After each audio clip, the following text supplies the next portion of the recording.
Halo guys, assalamualaikum warahmatullahi wabarakatuh. Apa kabar? Semoga teman-teman dalam keadaan sehat walafiat. Salam buat keluarga teman-teman di rumah. Salam sepak bola. Perkenalkan gue aja, gue si netizen yang suka membahas bola. Ya, selamat datang di Menuju Piala Dunia episode kedua ya, dimana kemarin tim-tim peserta Piala Dunia sudah menjalani uji coba untuk persiapan-persiapan mereka menuju Piala Dunia nanti. Langsung aja kita mulai dari timnas Norwegia yang berhasil mengalahkan Swedia ya, sesama tim Piala Dunia ya, dengan skor 3-1 ya, dimana Norwegia bermain tanpa Erling Haaland dan pemainnya juga bisa dibilang banyak yang di eksperimen ya. Banyak pemain penting yang diistirahatkan. Odegaard tidak ada, Haaland tidak ada, jadi banyak yang diistirahatkan dan ternyata Norwegia tetaplah solid ya, mengalahkan Swedia yang juga banyak pemainnya yang belum lengkap ya, belum lengkap juga Swedianya. Jadi which is good ya untuk Norwegia. Memang gue bilang Norwegia adalah kuda hitam ya di Piala Dunia kali ini, dan gue prediksi Norwegia bisa sampai 8 besar ya. Jadi kita will see ya, Norwegia bisa sampai sejauh apa. Kemudian timnas Turki yang baru saja mengumumkan skuadnya kemarin berhasil mengalahkan Makedonia Utara dengan skor 4-0 ya. Dimana Turki juga banyak sekali melakukan eksperimen di pertandingan ini tapi tetap solid, luar biasa. Kemudian Kolombia berhasil mengalahkan Costa Rica dengan skor 3-1 ya, dimana di pertandingan ini pemain Kolombia udah lumayan lengkap gue lihat ya.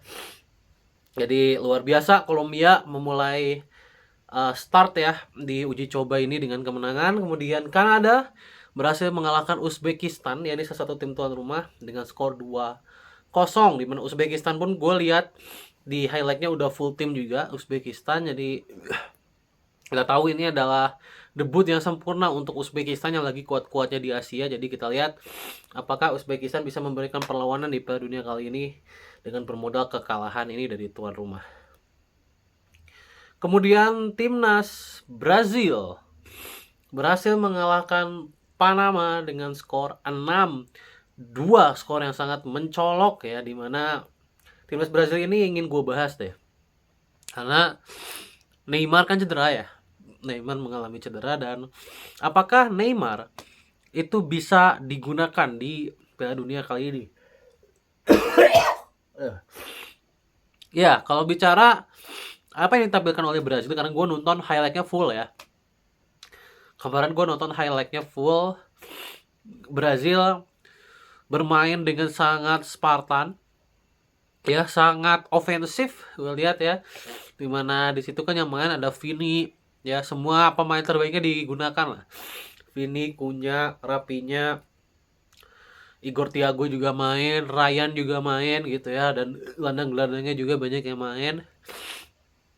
Gue ngeliat kayaknya Ancelotti ini sudah menemukan starting terbaiknya.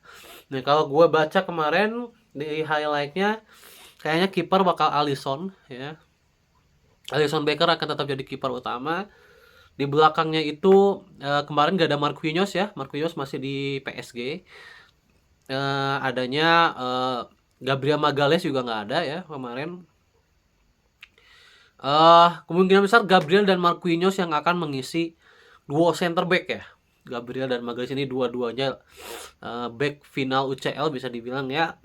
Kemudian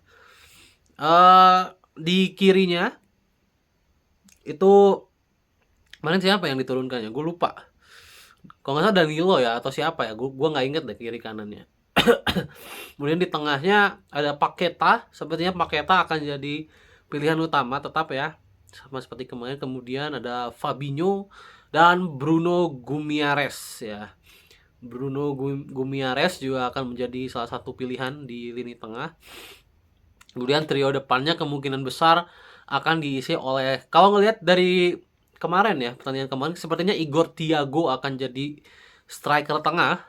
Di kanannya Rapinya, di kirinya Vinicius Junior. Jadi sepertinya akan seperti itu ya starting 11 terbaik versi Brazil. Kemarin pun ibaratnya pemain-pemain ini juga sangat berkontribusi di kemenangan Brazil atas Panama. Vinicius ya berhasil menciptakan gol, begitupun Ryan, Igor Thiago juga, ini pemain-pemain yang luar biasa. Jadi Paqueta juga menciptakan gol. Jadi memang permainan Brazil udah lumayan solid, dan 2 gol kebobolannya Brazil pun bisa dibilang bukan dari open play yang bagus dari Panama. Banyak satu tendangan jarak jauh, ya satu tendangan jarak jauh, satu tendangan deflection ya. Jadi memang bukan gol yang benar-benar berasal dari skema permainan yang baik gitu. Jadi Brazil ini udah sangat solid sepertinya ya, dan bisa lah gue rasa memberikan perlawanan yang menarik gue rasa ya Brazil. Jadi kita lihat nanti timnas Brazil dengan trio Igor Thiago, kanan Rapinya, kirinya Vinicius Junior akan seperti apa, karena Brazil sekarang jujur sedikit menurun lah dibanding Brazil sebelumnya. Meskipun ada Neymar, gue rasa Neymar pun tidak akan jadi starter ya. Melihat pemain-pemain yang seperti ini, Neymar ya cuma mungkin akan mengisi band. Neymar cedera ya, dia akan melewatkan pertandingan debut menghadapi Maroko nanti gitu ya. Kita lihat timnas Brazil akan sejauh apa. Dan Argentina kemarin baru juga mengumumkan skuad. Messi kembali dipanggil. Kemudian ya tidak banyak perubahan dari 2022. Mungkin yang nggak ada itu cuma akunya, Di Maria mungkin ya, nama-nama yang nggak ada. Sisanya masih bisa dibilang pemain-pemain yang diandalkan oleh Scaloni di Piala Dunia 2022. Masih ada Enzo Fernandez ya, masih ada McAllister gitu ya, masih ada Rodrigo de Paul ya. Ini kan trio lini tengahnya Argentina ya yang biasa digunakan.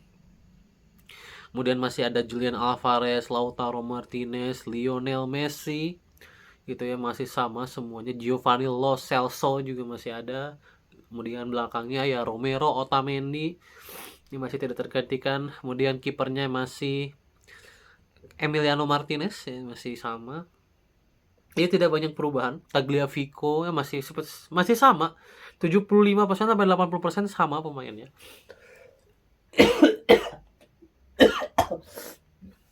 Feeling gue Argentina nggak akan jauh di Piala Dunia kali ini. Feeling gue ya, mungkin 16 atau 8 besar lah Argentina.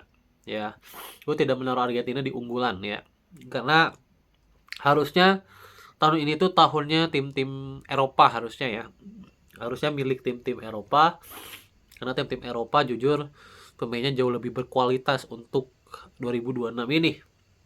Prancis, Portugal, Inggris gitu ya, kemudian Spanyol, ini pemain-pemainnya jauh lebih berkualitas dibanding pemain-pemain Brazil ataupun Argentina.